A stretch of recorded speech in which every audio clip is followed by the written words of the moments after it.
வணக்கம் மாணவர்களே. இப்போ இந்த வீடியோவில் வந்து 8ஆம் வகுப்பு மேக்ஸுக்கான ஃபஸ்ட் மிட்டம் கொஸ்டின் தான் வந்து பார்த்துட்ருக்கோம். இது வந்து இப்போ 2026 எக்ஸாமில் கேட்ட கொஸ்டின் தான். ஸோ நமக்கு வந்து 50 மார்க் கேட்பாங்க. நமக்கு 1 வேர்ட்ஸு, அடுத்து வந்து சரியான விடை தேர்ந்தெடுத்துறதுக, அடுத்து கோழிக்கிழங்கை நிரப்புக, 2 mark questions, 5 mark questions, so எல்லாமே வரும்.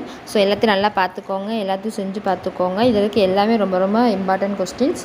ஸோ எதையும் ஒமிட் பண்ணாமல் ஃபுல்லாமே நீங்கள் எக்ஸாம் பார்த்துட்டீங்கனாலே போதும். கண்டிப்பாக உங்களுக்கு வந்து கொஸ்டின்ஸ் வந்து இதில் தான் வரும்.